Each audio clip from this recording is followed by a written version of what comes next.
ثلاثة وما من إله إلا إله واحد وإن لم ينتهوا عما يقولون ليمسن الذين كفروا منهم عذاب أليم. Asante sana, urakoze cyane kudusomera amwe mu majambo meranda avugwa mu gitabo cyeranda yahawe intumwa nyeranda avuye ku muremyi Allah subhanahu wa ta'ala, umuremyi w'ibiremwa byose. Naam. Assalamu alaikum wa rahmatullahi wa barakatuh. Wa alaikum assalam wa rahmatullahi wa barakatuh.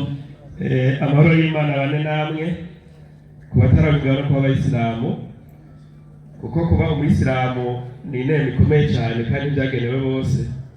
Kuri ubwo rero namwe amahoro y'Imana bane namwe, twebwe biratugora kuvuga ngo Yesu ashimwe kuko na Yesu ntabyakunda aho murambabariye. Kuri ubwo rero amahoro n'imihezagiro by'uko kwasoje intumwa y'Imana Muhammad sallallahu alaihi wasallam hamwe n'abasangirangendo biwe n'abayisilamu tuzomukurikira baza kumusimeruka.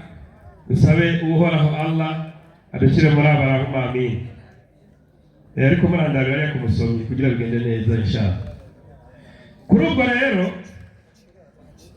ikigwa cy'uno munsi ni ikigwa twatoreye nk'abayisilamu, tugitora twisunze ibyanditse. Turahamya neza ko umuntu azoramuka apfuye atari umuyisilamu, uyo ntacyo yiteze ry'uhoraho Imana rugira byose. Twisunze ibyanditse.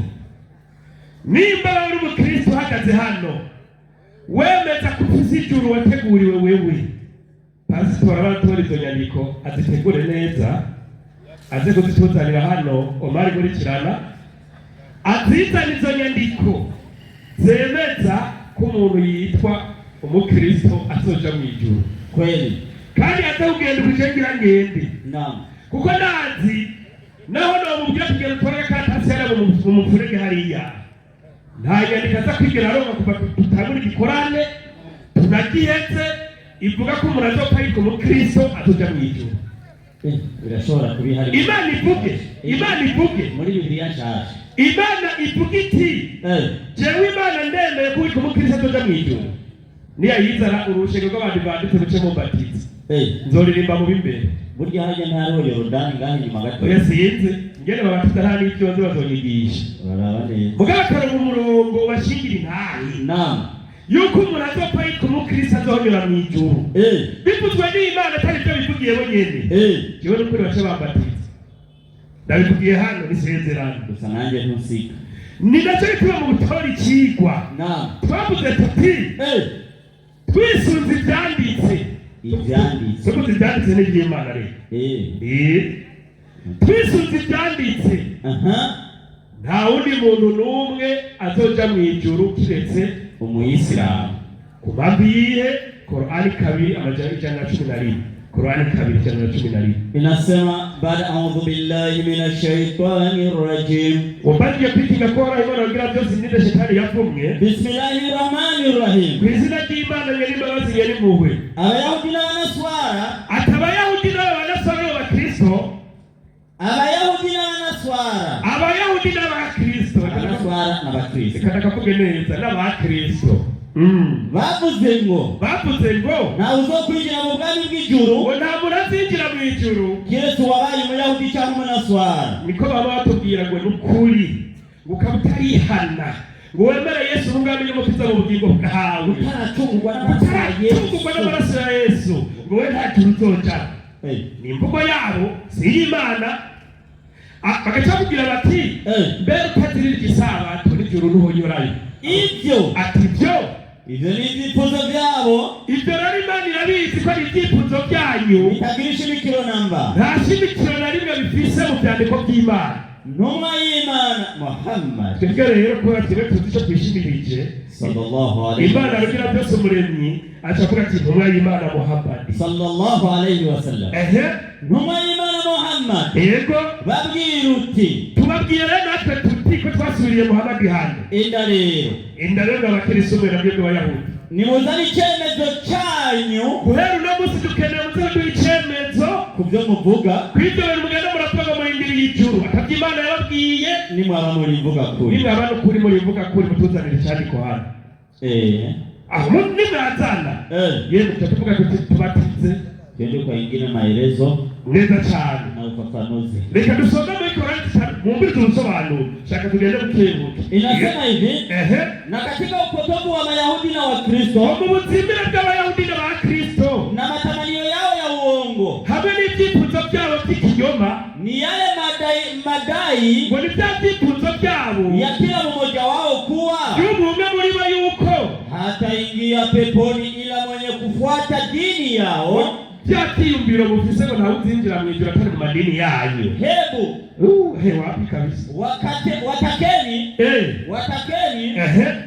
wakutoleeni ushahidi kurubwo rero no munsi mwaba mutubwira ngo Abayisilamu ni muze mu Bukristo dukeneye mu ibyemezo ni hehe mwebwe muzoja mu ijuru nimwaba muri imbuga kuri wa hayo madai yao kama kweli wanasema kweli nimba muvuga ukuri do icyemezo twebwe Abakristo tuzoja mu ijuru inyandiko Imana irabivuze bibuze izina ry'Imana tubatoze shaka mwese uce muza mwese urushengero twebwe umusigije dushaka umunara ariko nimwana nimwinangira umutima wanyu turabare gukongera muzogwe mu muri wacha turuhindukiza gato turabishe kibra ego kabije twagura gatoya turabisha kibra dusenge Imana muremyi w'ijuru n'isi inshallah byase amaraso yacu turayakaraba ego Korani kandi 124 Imana yaniriye mu gihe namwe murabijyaye 24 kane 124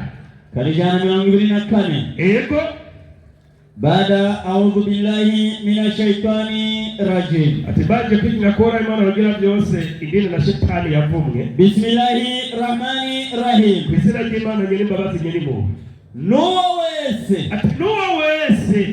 nyinazokora ibyiza uwo wese razokora ibyiza mw'abantu mwe agakora ibyiza bitegetswe ugakora ibyiza bategetswe n'Imana yaba umuhungu cyangwa umukobwa ukaba umuhungu cyangwa umukobwa akaba yemera Imana Allah ukaba wemera Imana imwe rutende Allah n'intumwa ya Muhammad aba baremera Muhammad oya icyambere Imana rutende Allah ugaca wemera intumwa y'Imana nde Muhammad izo ni kondisho za mbere zitangura yego sallallahu alayhi wasallam uyo rero abo ni wazoba ari mu bazokwinjira mu bwami bw'ijuru ukaba umuhungu cyangwa umukobwa ukaba utaruzi utaremera intumwa y'Imana Muhammad wemera n'Imana imwe rutende Allah wewe ijuru Imana arigize umuziro kuri wewe ntibazonarenganywa na gato kundisha ibyo bakoze mwebwe ibyo muzakora byose ngaha ku isi nukuri ntimuzorenganywa naho ko bakantu kanyunza n'akazora akantu gato kagana gutera ntibazorenganywa kangana n'agahere yego kari ku mugongo w'urutete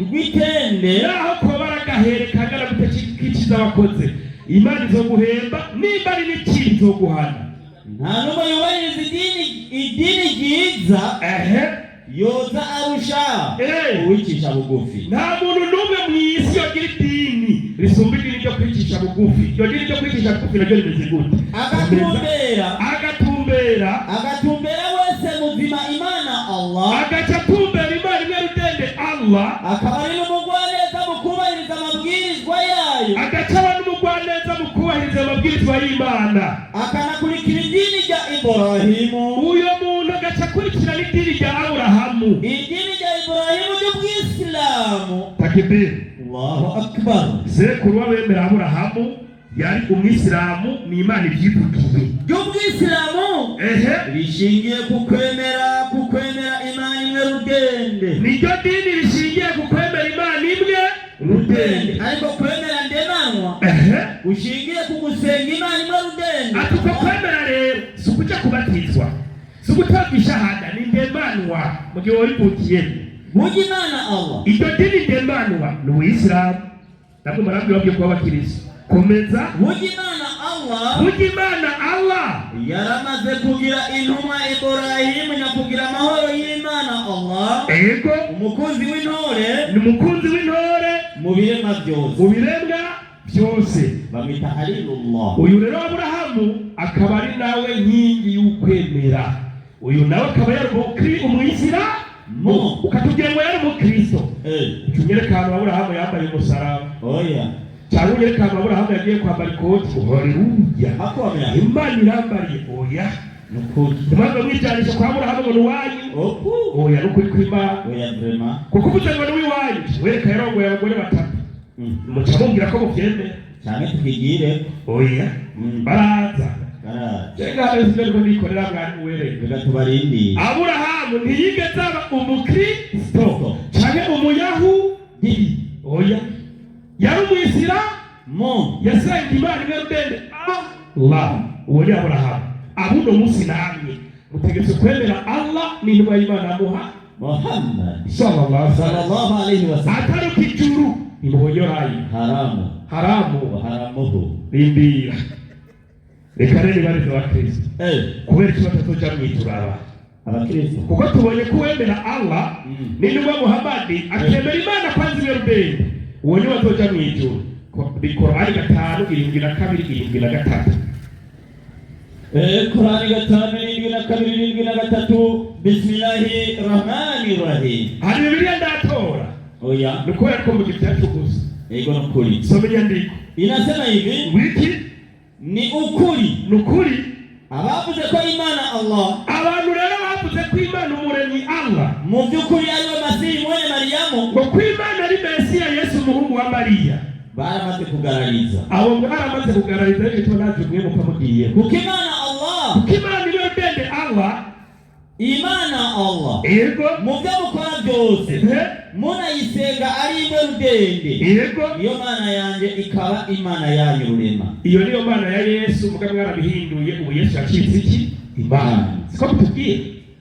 Abantu baza mwijuru mwebwe. Masihi ubwiwe yabwiye bene Isirayeli. Kandi Mesiya Yesu wenyine ubwiwe yarivugiye ati nimwiyegereze Imana Allah. Nimwiyegereze Imana niyo rudende Allah. Mu byo mukora byose. Munayisenga rimwe rudende. Yesu arabandanya. Rindira. Nta mukristo n'umwe ari hano babirenga babizi. Atazi kubwito rya mbere bwo gusenga Imana yose ikunde kuruta byose. Ukaga babisengera Yesu. Abo ni bantu murambizi. N'ibikirangana. Nakagaga. Aho gutabaza n'Imana ngo mbere babitabariza Mariya. Nakaha. Abandi bakanaro guta. Mariya mweranda nyina w'Imana. Imana cyangwa n'abako. Icyo kiruwoca kibari rya sowa. Ushobora kuja mwijuru kuvuga ibyoko. Oya nukuri. Mariya yabyaye Imana kuri. Ukuba kwa rugabo n'ubwanwa ngo Mariya mweranda nyina w'Imana. Ugaturindira muri ndijuru Imana yaremye. Ntirikunda uwo mu muriro. Yesu yaciye abana yavuga ati bandanya niyo Mana yanje. Yesu ati niyo Mana yanje. Yego. Kaba ni Imana yanyu rurema. Rindira na Bibiliya bivuga. Matayo 20. Matayo 20:14. Yego. Nyarutsa. Yohana sorry. 20:10 Yohana 20:10. Teresa arabivuga bwa mwabirenze. Yego nukuri. Nyarutsa. Inyandikira giriti. Yesu aramubwira ati ntunkoreko. Yesu aramubwira ati ntunkoreko. Ngo ntaraduga kwa data. Yego. Ariko genda kwa bene data wari uti. Agira duge kwa se. Ariwe so. Uti.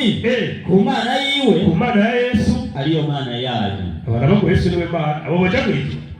Oya abasaba toni baza kwita tabyo ko bakakuvuga iki inabo nimenya baba tuzaguta somera 23 Korani hagera guhaye ibi 23 hati hagira iki nukuri abavuze ko Imana Allah abavuze ko Imana umuremyi Allah mu byukuri ari imwe mu butatu sawa mu butatu bwera niba batuza ku izina rya Data n'Umwana n'Umwuka Kwibi bagashaka kurunda mu mazi wewe gushanya umuriro wa kucaje mw'ijuru so byandiko yego ari imwe mu butatu bweranda ubwo buntu rero butatu ibaze kubishira bwo n'Imana n'ukuri none ubwo butatu n'ubuki ngo Imana ngwiri mu butatu ubuki ngo mbere kubwira ubuntu musuzugura butatu ugashiramo Imana ngo muri mbiri ubwo bazingazinze bakabwira ubuntu butatu bagasuzugura Imana bakagira ubuntu butatu ugashiramo ugaca wicara y'ijuru nta juru muzobona mutari abayisilamu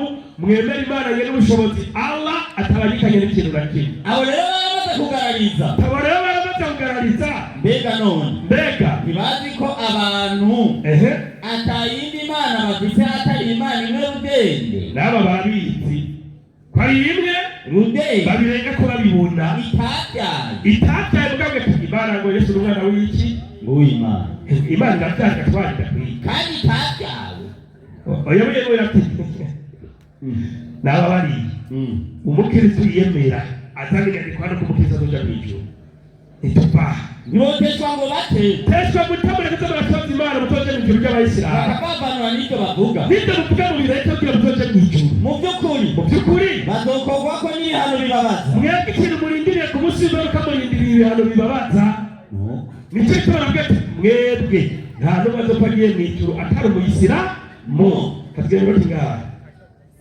urumva ni byinshi kandi bananiriza sawa ari nacyo gituma twebwe Abayisilamu turi kubita ku gifuwa tukavuga tuti kubera twamaze kwemererwa n'ijuru ubwo n'ingene rimeze 15:7 Korani babwiye n'ukuntu ijuru rimeze none tuzoja hehe none kugira batere uburoho reka bayabone nibyo bamwe baba bakirisi bakaba Abayisilamu 15:47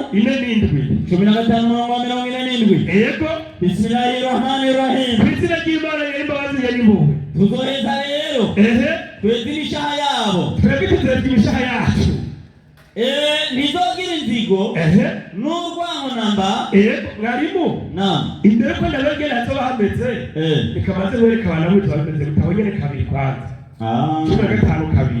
15:2 yego igihe abagararije babonye ibigabo soba neza igihe abagararije yego babonye ibigaba mu Bisilamu oya 15:2 niho ndi mwalimu oya sihuri ndi muri suratul Hijr soma kabiri niho ndi kabisa aya ya kabiri igihe abagararije babonye ibigaba mu Bisilamu bitezuriwe bakava mu muriro wa Jahannamo n'ibigaba bizoba byari mu muriro by'Abayisilamu bazogera igihe bitezuriwe ko ari ibigaba nk'ubusabe kubera n'urumogi cyitwa Abayisilamu hari ibigaba usanga byaremeye Imana imwe rudende ugasanga byagiye konona ibintu by'abantu hari igihe Imana izogira impuhwe tutakupaye warasenga bazokwishyuza igituma batabaye Abayisilamu abakirisi nabo muzobwibere hariya mu muriro kubera mutabaye Abayisilamu mukigo ngo natwe tuza kwibera baki tungeri kuba Abayisilamu tuba twibera Abayisilamu numa y'Imana ati numa y'Imana reka abagararije rero bajye bajyane bidagadure baryoherwe gato n'ubuzima bw'isi ku isi n'ukuri bashane muri vewiti bimeze neza haleluya abandi usanga nyine mbone guverinasi zimeze neza n'ukuri ubuzima bwo mu isi yemwe aho turabakurira ingofero Imana yagati wa mal hayata dunya illa mata'ul ghurur ati rero nimunezerwe n'ubuzima bwo mu isi ariko mwebwe ijuru zanigandika icyo tuba n'abakora nibafashe mu rukamugaburira Imana izoguha amafaranga nibafashe mu rukamukura kwa muganga Imana izoguha amahera nta mw'isi maze rero bareke basamazwe ibyo rero mureke gusamara no guhurumbira ubuzima bwo bwa kw'isi nimureke guhurumbira ubuzima bwo bwa kw'isi hakugamburukira Imana Allah ahubwo waje mu mibera Abasilamu mugamburukire aba tuzosangira isosi mw'ijuru bitebuke bazomenya neza iherezo ryabo muzomenya neza iherezo ryanyu ko ari ribi batugezaho twebwe n'Abayisilamu mu ijuru tuba bimeze gute 4:8 6:8 binageta Qur'an fanya haraka 6:8 Qur'an 6:8 inasema yego Bismillahirrahmanirrahim haravuga ngo iki bayikurikirane neza umviriza tegereza bimeze namwe mu mijyanyu bimeze uko 6:8 yego hagira hati iyi muyumvirize bazohumurizwa n'Imana Allah twebwe nk'Abayisilamu turiteze kuzohumurizwa n'Imana umuremyi ugira byose ava bati tubwirwe tuti emwe bajya banje Imana itubwira ati yemwe bantu banje kuri uno munsi nta bwoba kuri mwebwe bwo guhanwa nta bwoba bwo kuri mwebwe bwo guhanwa reka mbere mwebwe kandi twebwe ntimunicwe n'intuntu nta n'intuntu tuzadubise kuri uwo munsi w'imperuka ku byo mwasize ku isi oya n'ukuri abemeye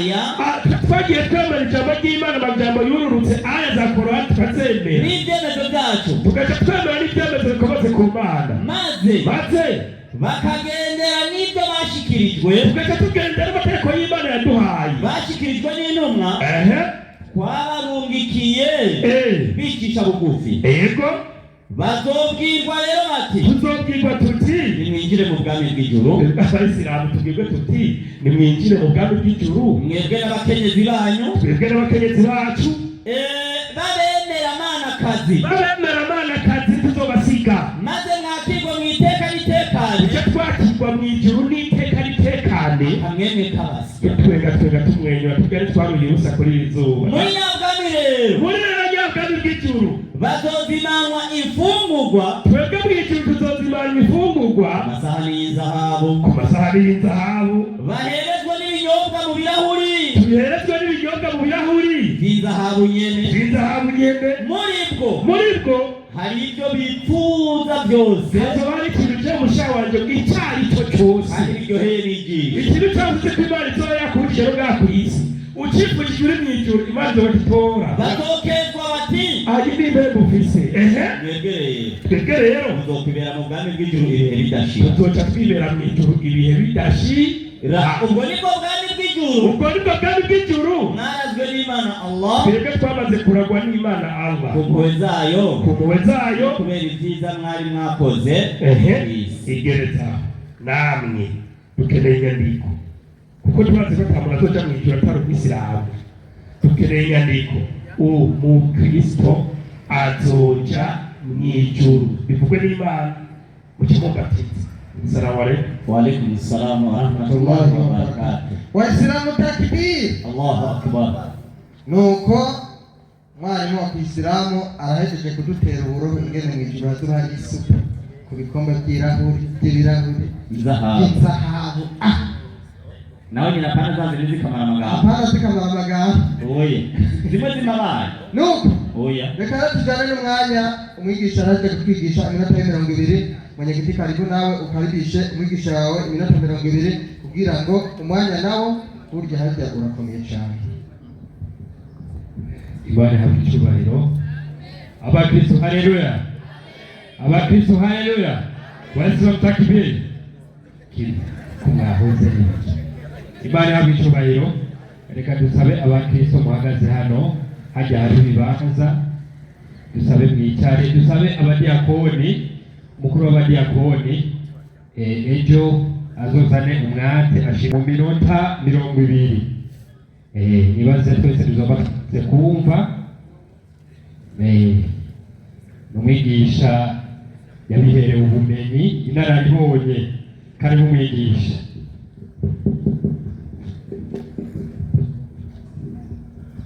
Izina ry'Imana yahabwa icyubahiro. Amen. Abakristo turamukanye mu izina rya Yesu. Amen. Mumeze neza? Yego. Abayisilamu amahoro y'Imana bari namwe. Aya, ikigo mwacyumvise twatanguye tubabwira ko abisilamu turabakunda kuko twavukanye kuri Adamu, washaka twavukanye no kuri Aburahamu, abakristo bakomotse kuri Isaka umwana w'imfura, umwana wo kurubyaro rw'umugore nyakuri. Abayisilamu bakomotse kuri Ishimayeli umwana wo kunshoreke. Barabyemera nta kibazo, bisigura ngo haba kuri Adamu haba kuri Aburahamu turabavukanye. Gusa urumva yuko bamwe ari kunshoreke abandi ku mwana nyakuri, mugabo turabavukanye.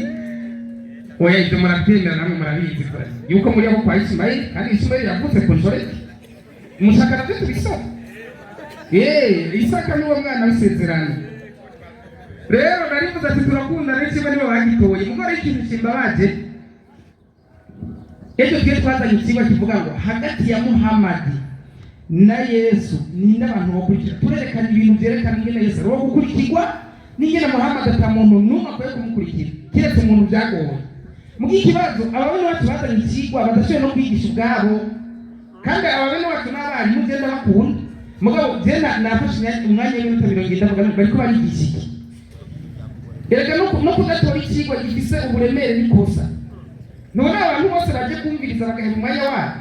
Ni byiza gutora ikigwa gifise uburemere kandi ufitiye ibishinga ntahe. Rero je urumva nta reka nigisha ibyo wanje kubera byagoranye. Icya mbere mbanza gukosora jese mu ibintu by'amajambo n'induru. Kera bashaka aho haba imihanda ugasanga n'induru ngo hari kwara umupira wa Barcelona ivyo ntibikibaho. Ubu ni ibyiyumviro, inyandiko ku nyandiko, icyumviro ku kindi, abafite ubwenge bakitorera.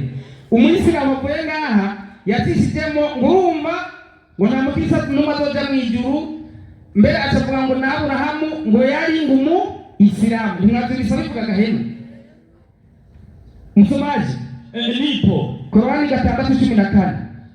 Umviriza jengo makosore munyumvirize. Nk'ubu umugabo muzima ashobora guhagarara nk'akavuga ngo Aburahamu yari umuyisilamu akabibwira abantu. Icyo ni icyaha kandi kibi cyane. Soma iyo nyandiko wumve muri Korani yawe. ingira n'ikisakirego Yari cyari kasakirego. 14:6 sema je nifanye Mola wangu asiyekuwa Mwenyezi Mungu ngiri yindi Imana kiretse Imana yo mu ijuru ambaye ndiye muumba wa mbingu na ardhi, Imana umuremyi yaremye ijuru n'isi, naye halisha wala halishwi. Sema umve hakika mimi Muhammadi atanye hakika ata mukuri cyane atanyeka jewe Muhammadi nimeamrishwa niwe wa kwanza katika kwenye wenye kusilimu, nategetswe mbe uwa mbere kuba umuisilamu. Aho barashaka kuvuga ngo ngurumva ngo nyandiko bakazana bagahinyanyura bongere n'iyindi 39:12 Qur'an. Muhammad kuva isibaho gushika kuri Muhammad nta dini kitwa Isilamu ryari bwabeho. Umuntu yadukanye ubuyisilamu ku isi ni Muhammad mu kinyejana cya 5 mu myaka y'550 aritanguza hariya muri Arabiya, azana intambara twaragize no muri Histoire. Intambara za hariya muri bihugu baragwana aho bafashe bakaza bagira abayisilamu ku nguvu. Ubwo Isilamu buragwira gushika no munsi. Nta muntu n'umwe wundi yabyawe n'Imana imbere ya Muhammad yigeze aho mu Isilamu. So biyo nyandiko 3:12 na pia kandi nimeamrishwa mimi Muhammadi nategetswe jewe Muhammadi niwe wa kwanza wa viumbe. Umbiliza, niwe wa kwanza wa viumbe wanayozishalimisha. Niwe wa kwanza wa viumbe mu biremwa byose. Nategetswe niwe wa kwanza kusilimu, nta wundi. Tuvuga ngo Aburahamu, umbiliza Aburahamu bitiwe gatatu. Aho ndiko ndakura ibintu, hari ibintu kizira ko umuntu avuga ari umuntu akuze.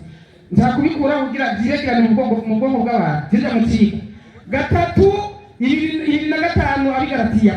Umbiliza Aburahamu, ndazakubereka uwo muntu bita Aburahamu w'Abisilamu wari we bita ngo ni Umwisilamu. Barabisana n'uwo Umwisilamu yatwaye abantu mu bwato mu 150. Hari abantu babo bapanze babita Abayisilamu. Soma iyo nyandiko ari Galatiya 3:25 wumve Aburahamu igiwe. Aburahamu ari Galatiya 5:5 abonyene birahari. Yarutse umwanya 3:25 handitse ngo havuga gute ariko ukwizera ko kwaje sawa niturikirwa n'umurezi. Bandanya mwese murabana b'Imana kuko kwizera Kristo Yesu. Murabana b'Imana kuko kwizera nde? Kristo Yesu. Kuko mwese ababatirijwe kuba abakristo sawa mwambaye Kristo. Sawa ntiyashobora kuba umuyuda cyangwa umugiriki, ntiyashobora kuba umugurano cyangwa uwitegembya, ntiyashobora kuba umugabo cyangwa umugore. Iyo nibwira aho nyene ho cyane kuko mwese sawa muri muri Kristo Yesu. Kuko muri abakristo, umviriza, kuko muri abakristo muri urubyaro rwa Aburahamu. Muri urubyaro rwande rwa Aburahamu. Kuko muri abakristo muri urubyaro rwande rwa Aburahamu. Kumbe urubyaro rwa Aburahamu ni bande? N'abakristo. Abagabo ngo Aburahamu yari Umwisilamu. Yabaye Umwisilamu atabyara abakristo. Iyo jene yarotiwe wayize kwishuri. Mukirondoka uwo muntu yari Umwisilamu yacagira urubyaro rw'abakristo ibintu by'abantu. Ko muri abakristo muri ababyaro rwande rwa Aburahamu. Mana y'umurongo murabaragwa nk'uko byasezeranwe. Amasezerano yawe Aburahamu azoyaraganwa n'urubyaro n'abaki n'abakristo. Umuntu wa mbere yabaye umuyisilamu ni Muhammad. Niwe yazanye iryo dini ku isi. Abantu bose baba imbere ya Muhammad. Baso umunsi bazozuka bakabona ikintu cyitwa Islam, bazogwa mu gahunda. Umviriza abahora babeshya gute kandi azoba ari ku munsi w'umuhero. Azoba ari ku munsi w'umuhero. Mugo bazoca bamubona ari hahandi muri 39:31. Ndaza kuhagera. Umviriza mukanya baza kuza babeshya n'ibindi. Ibinyoma byabo byarataye igihe. Ngo na Yesu ngo yari umuyisilamu. Siko bahora bavuga. N'ubu sinzi ngene iminota muheranya atakavuze. Jewe ndabakosoza ibitabo byabo 5:47 Qur'an iyo tukufu. Nsomera amaherezo. Kuko ndazi kuba iminota 20 y'amatakavuze. Ndazi niyashika ngaha nikacahera. Mugonza kamenda mufasha kugira ze gutumwanya. 47:5 Qur'an tukufu maherezo. Ntari Muislamu byaherezo. Ntari byo Muislamu byabaye imbere ya Muhammad. Iri dini Muhammad yazanye bisaba ko abantu bamenye ko Muhammad ari umuntu yadukana idini y'ikinyoma atsimiza abantu. Ubundi kuva kuri Adamu gushika mu bihe bya Muhammad inzira abantu bayoboka yari inzira y'ubukristo gusa. Birabyerekana no muri Qur'an. Muri Bibiliya ho biruzuye. So inyandiko 47 maelezo. Yavuga gute? Na sisi tuliwaamrisha wafuasi wa Isa. Iyo bavuze Isa muri Qur'ani bari kuvuga Yesu. Wafuasi wa Isa abayoboke ba Yesu. Yani watu wa Injili. Watu wa Injili wa Kristo. Wakina nani? Wa Kristo. Wafuasi wa Isa, watu wa Injili wa Kristo. Abayoboke cyane abakurikiye Yesu. Iyo si Bibiliya, Qur'ani ivuze ngo ni wa Kristo. Umviriza rero abo bakristo babaye wafuasi wa Isa, yani wa Kristo. Kristo aliwaambiaje? 14:1 Yohana. Alikarabwira abayoboke biwe. Umviriza umwisilamu azakuzanga aguma zirikana 5:47 Qur'ani. Wafuasi wa Isa, watu wa Injili wa Kristo. Sasa Isa anawaambia wafuasi wake 14:1 Yohana. Soma andiko. Andiko 14:1 Yohana. Anasema hivi. Yesu alikaribia wafuasi wake wa Kristo. 5:47 Qur'ani. Uhandiki. Nuze kuza kongera gukora ikosa. Abari mugenda bakunda bahora bakibwe ngo no munsi z'abacanze. Munyemerero nitwabandanye ze kugenda n'ubwenge. Apana ibintu byo gukwepa kweta. Yababwiye gute? Yavuze ngo nta mukristo n'umwe azoja mu ijuru. Mugo Yesu alikarabwira abamukurikiye kandi abamukurikiye Qur'ani ivuze ngo n'abakristo. Umvise ngene babwiye ikigo kizoba giheze. Soma Yesu ni nzira n'ukuri n'ubugingo. Rimwe bavuga gute? Ntimuhagarike imitima yanyu. Yesu alikarabwira abamukurikiye. Qur'ani yatubwiye ngo abamukurikiye n'abakristo alikarabwira ngo nimuhagarike imitima yanyu. Mwizere Imana nanjye munyizere. Mwizere Imana nanjye mugirente. Munyizere. Bandanya. Imuhira kwa data. Hari amazu menshi. Imuhira kwa data ni hehe? Ni mw'ijuru. Imuhira kabika. Yesu alikabona ngo imuhira kwa data hari iki? Hari amazu menshi. Bandanya. Iyo abatariho magari babwiye. Kabisa. Kuko ngiye kubategurira hanyu. Ngiye kubategurira hanyu. Kandi ko ngiye kubategurira hanyu. Nzogaruka kubajana iwanje. Nzogaruka kubajana iwanje. Ngwahondi. Naba bariho muba. Ariko kure. None Yesu ko alikarabwira abamukurikiye. Qur'ani 5:47 maherezo muri tukufu. Ntuze gukwepa ngo muri zindi tafsiri uri umwarimu usoma hajya nyene ukaca bakorera upasuaje operation. Ukwepa inyandiko urayisoma ukayikorera operation. Ni watu wa Injili wa Kristo. Rero Yesu alikarabwira wafuasi wake nimuhagarike imitima yanyu imuhira amatata amazu menshi. None aho mbiranga reka ndabasomere 3 abi Filipi kangahe 3 umurongo wa 14 ngaho. Twari wacu ni mwijuru. Wewe ugumunsi natango twene ati dufise 3:20 abi Filipi. Kandi hakwereke ijuru. Umviriza. Isiga niwe wagitoye. Ndabinginge muze kuguma mugenda buhoro buhoro. Mukavurugana turabereka ijuru ry'Abisilamu. Tugafukura ibintu by'Abisilamu byo mu ijuru ryabo. Akazi kayo mw'Abisilamu abo bari muri babahende. Soma. Twari wacu ni hehe? Abi Filipi 3.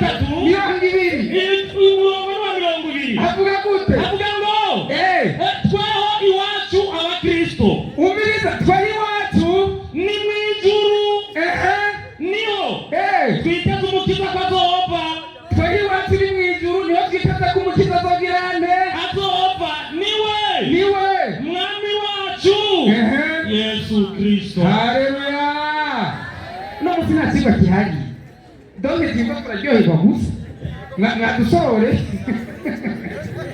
Twahibatse n'ibijuru ntibagitaza kumukiza azova. Niwe mwami wa none abiza mwami wacu Yesu Kristo mugire gutya. Rero twebwe iwacu ni hehe? Ni mwijuru. Niyatozana na Muhammad ari mu kuzimu. Yarapfuye n'amagufa yaraboze. Mugo yasegiye kuza vuye mu ijuru kandi azagiye kutujyana ko yavuze ngo nzoza kubajana kugira ngo aho ndi abariho namwe muba. Ecyo baravugiye akantu karyoshe kenda muri Matayo 22 bariko baravuga ngo Yesu azoza urubanza ngo ruzoca data. Umwanya warambira umviriza akantu karyoshe ingene mu ijuru izabimeze. Yesu arishura gute ati ni munzi cyo musaba. Abo ni abahungu baza gusaba ngo genda bicare buryo bwawe bundi bumoso. Acavuga ati mwe ntimuzi cyo musaba. Mwoshobora kunywera ku gikombe jewe ngira nyoreko. Igikombe mwerako mwe ntimugishobora. Ariko nabo bati turashobora. Kuko bahavuye bapfa bazira kwizera bisigura ngo bari bashoboye ngo bari bamwe ibyari byo bandaye ikintu ndo arababwira ati igikombe canje koko muzokinywerako ariko gutanga ibyicaro iburyo. Umviriza mwikuru ngo igikombe canje muzokinywerako ariko gutanga ibyicaro iburyo bwanje n'ibumoso bwanje sijanje atarabona atayabiteguriye. Umviriza ikintu turonderamo ngaho nk'abarimu. Kumbe mwijuru Yesu azoba ari umwami w'abantu. Abantu bazicara iburyo bwiwe abandi ibumoso bwiwe bamukikize mu cyubahiro cyiwe. Uzunyereke Muhammad mwijuru nyene bizogera. Ndakwibuka nyene giye bizogera 39 no Qur'an. Tamam ikizigwa none umunsi muri Qur'ani obete ikisaka mukunda ngora musi yapaje kuri wazi bakaricho byagucanze soma 9:30 haranditse ngo kwa yakini wala Muhammadi utakufa sawa na wao pia watakufa. Ije nta ngorane. Kisha ngiriza uwo murongo wa 30 ije nta kibazo twese tuzopfa kiretse abantu gusa Yesu usanga bakiri bazima. Ije nta ngorane. Mugo kuri 31 rero niho hari ikintu zakumi abisiramu yo gusomya umurongo bacabaza bakagira ku mantere kuri 30 gira kuri 31 soma. Kisha bila shaka kandi atanteka mutashtakiana siku ya kiyama mbele ya Mola wenu. Muzosubirana mujyana mugwana imbere y'Imana umuremyi wanyu ku munsi w'umuhero. Muhammad n'abamukurikiye ibati ntabwo bazosubirana yarabazimije yarabahenze abafite umwanya muze muragire yarabazimije yarabahenze. None rero yasoma muri Korani 2:24 aho yasomye ngo abizeye bagakora ibyiza ngo bazoja mu ijuru. Niwiri kurahasoma ibyo nanjye ndabyemera. Abizeye bagakora ibyiza bazoja mu ijuru ndabyemera. None abo bizeye ni bande? Ndakwishyuza Korani yawe 2:62 Korani. Umugabo abantu bizeye bagakora ibyiza bazoja mu ijuru. Abisilamu ntimurimo soma inyandiko 2:62 tumwishyuza igitabo cyiwe. Urumva mu mwanya wose w'iminota 20 yamaze yabuze isomo ryo muri Bibiliya. Kandi ndabibutse urakoze Bibiliya niyo yatanguye kwandikwa imbere ya Korani. Muhammad amaze kuza n'abagendanyi biwe baca baragenda baricara barandika ibintu tuzoja mu ijuru ngo urumva baba nyine baratipangira. Umwigisha mwiza abisoma mu bitabo byatanguye arabe yuko bimushingira intahe apana ivyo byatanzwe n'uwo muntu wiwe. Kuko naje nk'umuntu no kwicara ahantu yandikira ibintu jewe ndikode ndumvugishwa jewe nzoja mu ijuru jewe ndi mutagatifu nenda byandikiye bica bibavyo kugira bibevyo bishingirwa intahe n'ibindi byanditswe. Soma mu itanguriro muri Taurati, soma muri Zaburi, soma muri Injili. Ibitabo byatanguye mugo niba kumuzunguruka muri Korani ni ya Muhammadi, Islamu ni ya Muhammadi, bisoma muri bipangiye bero bagenda yibiwe bariko barihenda bo nyene mu bwenge bwabo. Soma inyandiko inasema hivi, inasemaje? Qur'ani 2:2 hakika walioamini. Umbiliza mwana asomye ngo abizeye bagakora ibyiza nibo bazoja mu ijuru. Nawubwiye ati ndavyemera. Korani yawe rero ikigufasha ikakubwira abantu bizeye. Hakika walioamini ni wakina nani? Mayahudi. Walioamini wa kwanza ni Mayahudi na Wakristo. Walioamini wa pili ni Makristo na Wasabahi. Walioamini wa tatu ni wakina nani? Wasabahi, Wasabato. Yani wangesema Wasabato. Walioamini ni makundi Wakristo na Wasabai, yani Wasabato. Hawandi ujya murongo genda umarire ni wasoma mw'ijambo Islamu, njambo mu Islamu no munsi uza kurisoma wowe ujya ucumbatiza mbere cyane kwa Muhammad ni murongozi wayo. Nishaka ndongo kama muhanuzi w'idini rya Islamu kuko ibintu bya izideo umbiriza bakiyangirize ibyashwa indwi abakristo bari mu ijuru yavuze ngo imirongo abakristo bari mu ijuru maze gutanga myinshi ndagaruka ntange n'iyindi umbiriza abakristo bari mu ijuru ibyashwa Yohana indwi hera ku murongo w'ikenda ibyashwa Yohana umwanya uraheze nta kibazo kikiba indwi murongo w'ikenda havuga gute haranditse ngo ku murongo w'ikenda avuga gute haranditse ngo hanyuma y'ibyo mbona ishengero ryinshi akabashobora kuriharura kabisa abo mu mahanga yose sawa n'imiryango yose n'amoko yose n'indimi zose bahagaze imbere y'iyo ntebe imbere y'umwagazi w'intama bambaye imvune zera bari n'amashami y'ibigazi mu minwe. Umviriza yahanabonye abantu b'amahanga yose n'indimi zose bahagaze imbere y'iyo ntebe n'imbere y'umwagazi w'intama bafise amashami mu minwe. Abo bantu bari bande? Umurongo wa 13 haranditse ko bari Abayisilamu. umwe muri abo bakuru arabaza ati aba bambaye imvune zera ni bande? Abo bantu bari imbere y'iyo ntebe y'Imana mu ijuru ni bande? kandi bavuye hehe? ndamwishura ni mugenzi ni wowe wabimenya. Bandanya arambwira abantu abapfuye muri ati n'abapfuye muri wa mubabaro mwinshi kandi bamesuye imvune zabo bazezesha amaraso ya wa mwagazi. n'abapfuye muri wa mubabaro mwinshi kandi bamesuye imvune zabo mu maraso ya waki ya wa mwagazi. Umwagazi w'intama avugwa ngaho ni Yesu Kristo, nta musomyi abihakana kiretse umuntu afite ubwenge buke. Abantu bamesuye imvune zabo maraso y'umwagazi w'intama mubwire gutya n'Abayisilamu. Abisilamu baremera amaraso y'umwagazi w'intama. None Yohana abonye ishengero ryinshi ry'abantu bamesuye imvune zabo mu maraso y'umwagazi w'intama. Bandanya hepfo nicyo gituma baba imbere y'intebe y'Imana. abo bantu bamesuye imvune zabo mu maraso y'umwagazi w'intama baba imbere y'intebe y'Imana bakayikorera mu rusengero rwayo ku murango no mu ijoro. igereze ngaha uno munsi nababwira Isilamu badusororeye umwanya gusa badutesheje n'akazi ngo nta kigwa gihari wewe inguso. Haleluya, amina. Imana ihabwe icyubahiro. Amen.